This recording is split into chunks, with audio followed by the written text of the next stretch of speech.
The other thing to keep in mind too is that when a child has retained primitive reflexes, it doesn't affect their intelligence, right? So Correct. These kids with retained primitive reflexes are smart. They know that things are harder for them, but they don't know what to do about it. So in turn, that affects their confidence. And so then these kids end up not having confidence in themselves. They don't trust their own body. They see themselves as the bad kid because that's what they're getting labeled at school. They're always in trouble. Reading and writing is so hard, so they avoid it, and then they get in trouble for avoiding it. And it's just like this vicious cycle. And that's one thing that I see all the time in the clinic are these kids who come in and just have no confidence in their abilities to do anything. And that's one of the biggest pieces of like, we need to build up their confidence and then start working on the primitive reflexes. I'm Rachel. And I'm Jessica. And this is All Things Sensory by Harkla. We are both certified occupational therapy assistants, and together with Harkla, we are on a mission to empower parents, therapists, and educators to help raise confident and strong children of all abilities. On this podcast, we chat about all things sensory, diving into special needs, occupational therapy, parenting, self-care, overall health and wellness, and so much more. We are here to provide raw, honest, and fun strategies, ideas, and information for parents, therapists, and educators, as well as other professionals to implement into daily life. Thank you so much for joining us. Just wanted to give you a quick reminder before we jump in today that we are doing a live webinar. A free live webinar all about primitive reflexes. This is our most popular free live webinar that we do. We're going to be doing another live event on March 24th at 1 p.m. Mountain Standard Time. You don't want to miss it. Yes, if you can join us live, we will do a Q&A at the end. Always a really great time to answer your questions live. If you cannot join us live, that's okay. Still make sure you go register right now. The link is down below. But register because you will be emailed the recording and the free handouts after the live event. This is a great opportunity to jump in and learn the basics about identifying primitive reflexes, and we're sharing a ton of fun, interactive ways that you can work on integrating them with your clients, with your child, or even for yourself. Yep. And if you are an OT practitioner, you can earn continuing education units through AOTA after you watch the webinar and pass the post-test. And they're free. So join us on March 24th. We'd love to have you there. Hey there, welcome back to All Things Sensory by Harkla. We're so happy to have you here today with us. I'm Rachel. And I'm Jessica. And we are so happy to talk about primitive reflexes today. Once again, it is one of the topics that's just so near and dear to our hearts. And today we're going to talk about how primitive reflexes impact learning in the classroom. And we are going to answer a listener question at the end. This is something that we did a while ago, like 2 years ago, something like that. We would answer a couple of listener questions at the end, and I think we're going to try to bring it back. Yeah. So stay tuned to the end if you don't normally. Okay, so let's talk about what primitive reflexes are really quick. If you have no idea, if you're new to the concept of primitive reflexes or retained primitive reflexes, what this basically means is that we are all born with these reflexes to help us survive and thrive in that first year to 3 years of life. So you think about one of the most commonly well-known one is the startle reflex or the Moro reflex. Now, when you put the baby down and they startle and their arms, fly in the air and they wake up from their nap and they cry, that's a reflex teaching them to cling to their adult, to let their adult know, their caregiver know, hey, I need help, save me, protect me, cling on for safety. I always think of little baby monkeys that are just exactly clinging on. Yeah, so that's the Moro reflex. Now, the trick is these primitive reflexes need to integrate, go dormant, mature, kind of go away until they're needed later on, if needed. And we need to see them go away. Otherwise, if they stay present and they don't integrate, they can cause ongoing, pretty significant challenges for the infant, the toddler, the child, even the adult as well. Yeah. So, with that being said, our goal as occupational therapy practitioners is to help families and help other practitioners get these reflexes to integrate and go away. Yeah. So one thing that we talk about in our digital courses a lot is the pyramid of learning. And the pyramid of learning is a really great visual example showing kind of how our bodies and our brains work.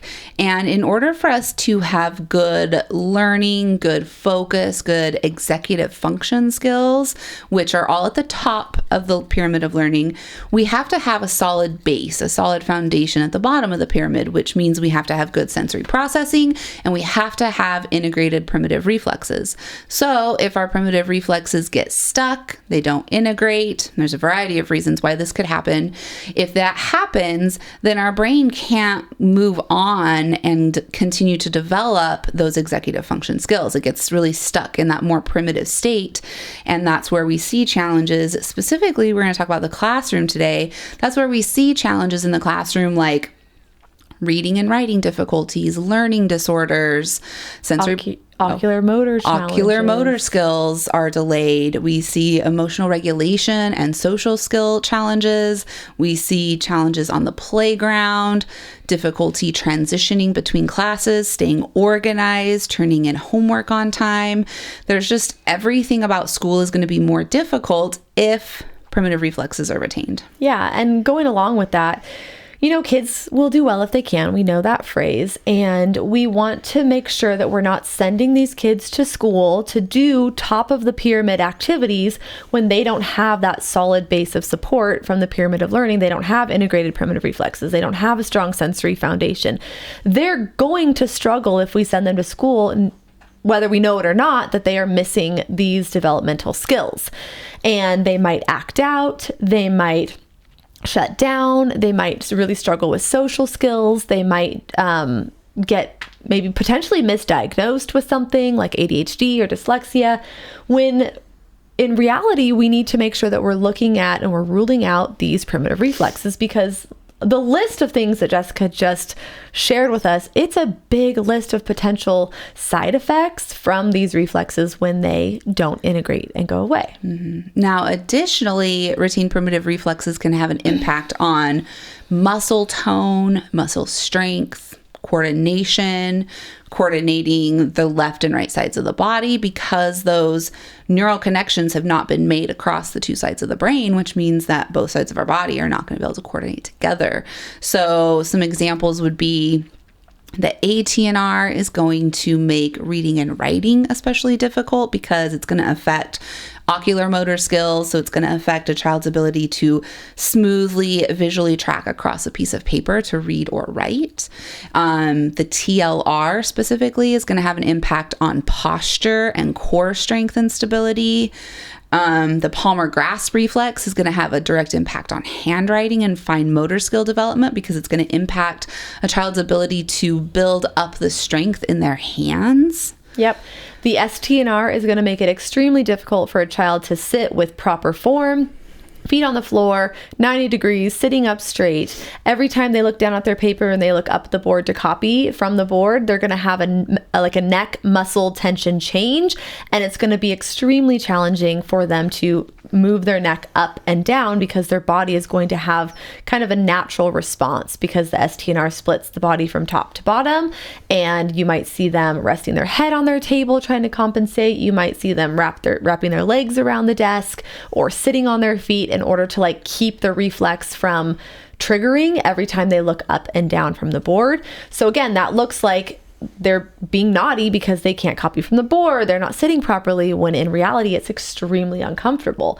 But without knowing this information, a teacher isn't going to be like, hey, let's go do some cat cows and work on your STNR. They're going to be like, sit down, focus, here's the therapy ball, here's, maybe an adaptive seating option, which is great, but we need to make sure that we're finding that root cause, which we can talk a little bit more about later. Yeah, unfortunately, it does happen all the time, I feel like, because in a teacher's defense, there's no training on primitive reflexes when you become a teacher. Barely got training. Are you kidding me? I know.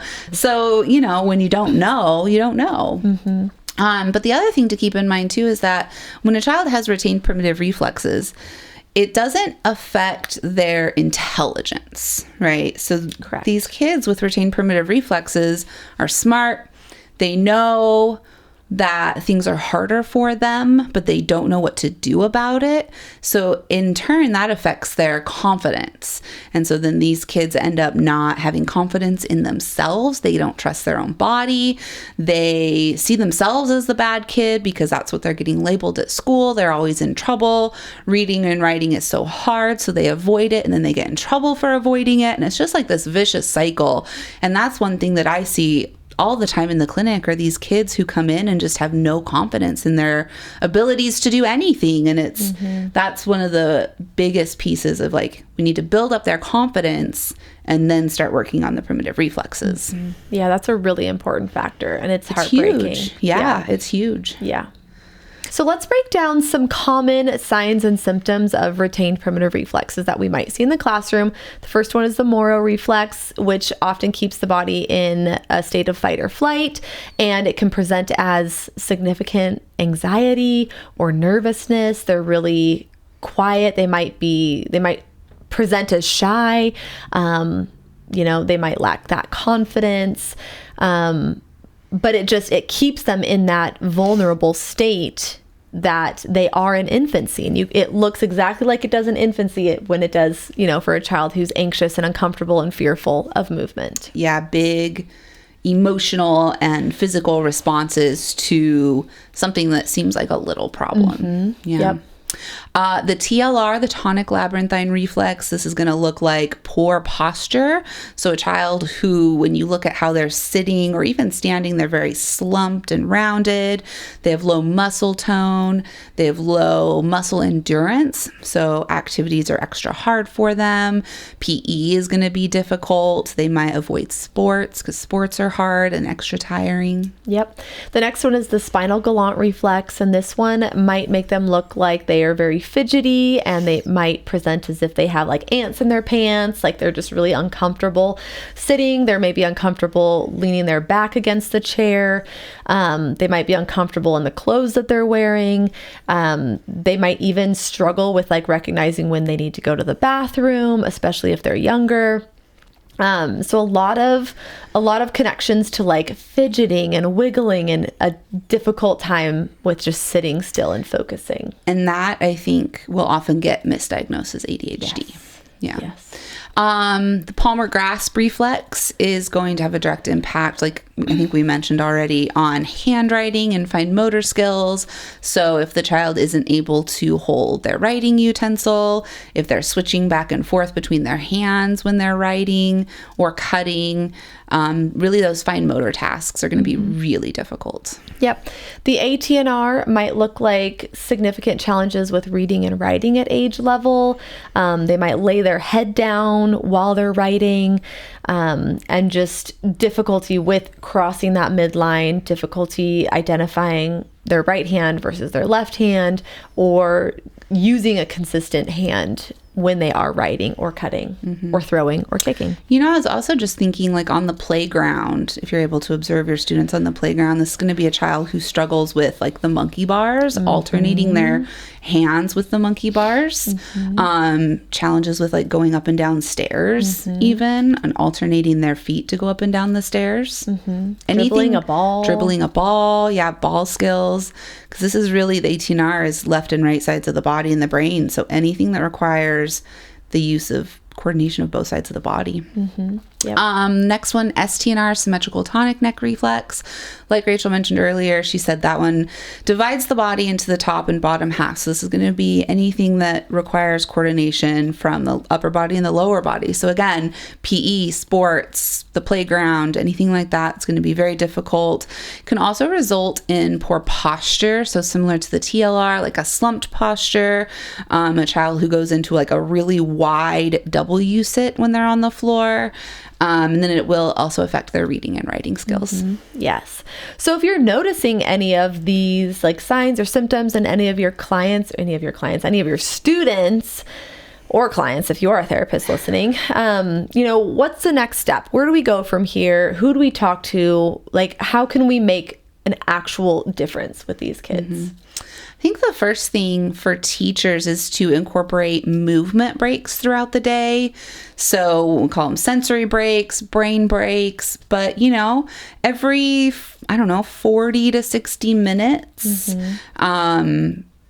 take a movement break with your students. Have them get up and crawl around the room, do jumping jacks.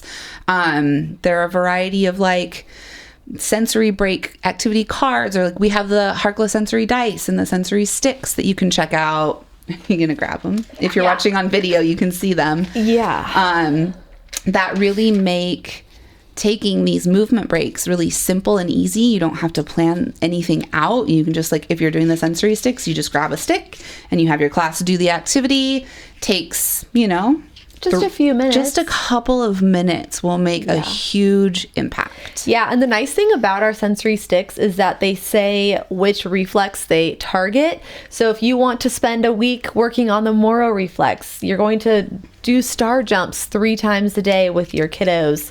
And then you're going to find the next Moro stick and you're going to work on the next activity. You're going to do the rocking egg the next day. And you're going to really focus on these specific reflexes during your class. And really, the kids just think that they're playing and they're doing these movement activities, but that you're really actually making a big difference in their ability to focus and attend and stay organized. I'm just seeing if there was any more on that one. I don't think so. Yeah, I think the key here really is intentional movement as much as possible. But if you feel stuck and you're not sure, just have your students get up, do some jumping jacks, do some crawling, get a drink of water, and then come back and sit back down. Another thing you can do is just learn more about primitive reflexes. If you are a teacher or if you're a therapist working in the schools, get trained in primitive reflexes. We have a free webinar. We also have a full course. Well, we have our primitive reflex course and we have our classroom course, which includes primitive reflexes specifically for the school setting. But there are also a lot of other resources. There's books out there where you can learn more about primitive reflexes and you can get more ideas on how to help your students. If you are a therapist listening and maybe you work in the school setting, definitely try to do an in-service or teach the teachers the importance of these primitive reflex activities and make it digestible. Make it something that they are not intimidated to do, right? They're not intimidated to do these specific activities as movement breaks, and teach them that it only takes a minute or two, a couple of times a day to really incorporate these into their routine. Teach them about the sensory sticks, and all they have to do is pick a stick, and it's going to be beneficial for the entire classroom, not just the kids who are, mislabeled as the naughty ones or the ones with a diagnosis of anything, because everyone has a nervous system. Everyone has a sensory system. We all have to do specific activities. We all work out. We all drink coffee. We all do these strategies to help regulate our bodies. And, some of us just need a little bit more help. Someone's going to comment and be like, I don't work out or drink coffee. Tea, soda, water, walk, something. Another idea would be to provide accommodations in the classroom. If you're a teacher, then chat with your school OT about specific students and what accommodations you can provide for them. Seating accommodations are always great for all of our students with retained primitive reflexes, allowing them to sit or lay on the floor, sit on a therapy ball or a wobble seat, T-stool, standing desks. Make sure you have some desks that are at standing height. Just those, and different sensory accommodations are great. Change the lighting, change the sounds in the classroom. See what you can find to help these students with the specific challenges they're struggling with. All right, so that really sums up our topic of primitive reflexes in the classroom. But before you go, we want to answer this specific listener question. So here we go. Okay, I'll read it. Yeah. Okay. This is what the question is. Yeah, good luck. Okay, thanks. My child is 4.5 years old and currently diagnosed with ARFID. He's having oral sensitivity as well as tactile issues, which I'm working on it with the help of an OT.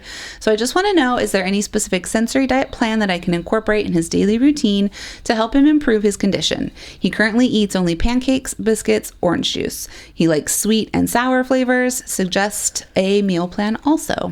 All right, well, we're not going to suggest a specific meal plan, but one thing to keep in mind about ARFID is, working on these primitive reflexes can be beneficial, specifically the Moro reflex, specifically the rooting, the suck, the palmar, and doing a lot of nervous system regulation, a lot of heavy work and proprioceptive based activities, especially before the meals, doing a lot of tactile desensitization, messy play activities. You know, we want these kids to feel like, especially these kids with ARFID, to feel like we're not assaulting their nervous system every time we sit down for a meal. And that's kind of how they're feeling because they are so, overwhelmed and overstimulated by these foods, the smells, the textures, the tastes. And so regulating the nervous system by using proprioceptive strategies can be really helpful. Mm-hmm. We did recently have a podcast episode about meal prep and feeding and picky eating. That would be a really great episode to listen to. One of the things we talked about was making mealtime fun. So this child, he probably doesn't like mealtime, is my assumption. I could be wrong, but mealtime needs to be fun. It needs to be a family event as much as possible. It needs to be engaging and motivating, because if he already is struggling with food, chances are mealtime's not his most favorite activity. So how can you find ways to make mealtime fun and engaging, playing games at mealtime, ideally not using a screen, but maybe playing some music at mealtime and just figuring out ways to make it fun. How many times can I say make it fun? Make it fun. I know.